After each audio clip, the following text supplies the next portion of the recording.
আমি রেস্টুরেন্ট কোনো স্টাফ এমন। তাই এটা কি শ্রাবণের বাসা? শ্রাবণে থাকা কিনা বলতে না, তাই গত মাসে দাঁড়াইতে তার কথা বলতেছেন। গত মাসে আসছে কিনা জানি না, তবে এই ঠিকানা অনুযায়ী এটাই শ্রাবণের বাসা। হ্যাঁ, শ্রাবণ নামে একটা মেয়ে থাকে, উপরে থাকে, আমাদের উপরে থাকে। কিন্তু আপনি কে? আমি তাদের পরিচিত। তাহলে আপনি কোন নিয়ে কথা কম? নাম্বার নেই। আচ্ছা, তাহলে আমি ম্যাডামের সাথে কথা বলবো।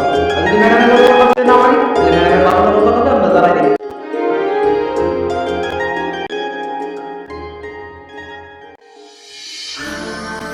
হ্যাঁ বললাম তো, প্রিয়াঙ্কা রেস্টুরেন্টে ওয়েট কর, আমি আসতেছি। হ্যাঁ এই তো বের হচ্ছে, চলে আসবে, বেশিক্ষণ লাগবে না, ওয়েট কর না।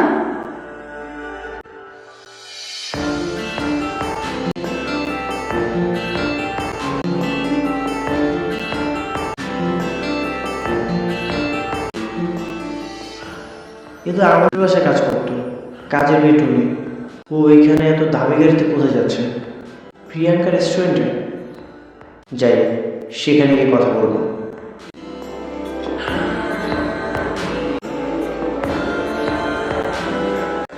এটা আমাদের অনেক পছন্দের রেস্টুরেন্ট, আমরা সবসময় এখানে আসি।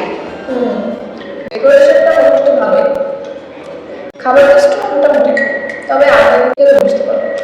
খাবার চমৎকার, তুই এলাকায় নতুন তো, কয়েকদিন ট্রাই কর, তোর কাছে ভালো লাগবে।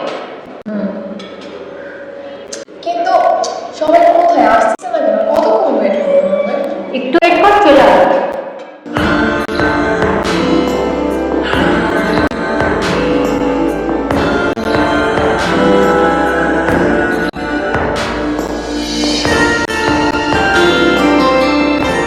কি ব্যাপার, আপনি দাঁড়িয়েছেন কেন?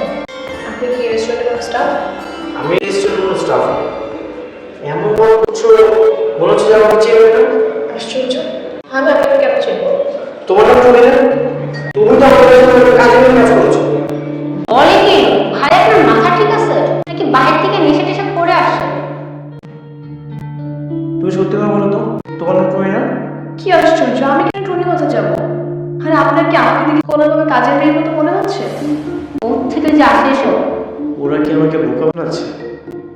কিন্তু সত্যি সত্যি যদি এটা টুনি না হয়, তাহলে সে আবার আমাদের বাসায় গিয়ে কাজ করলো কেন?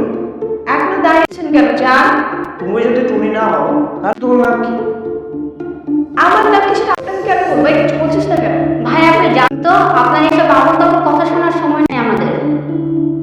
এখনো দাঁড়িয়েছেন কেন? যান।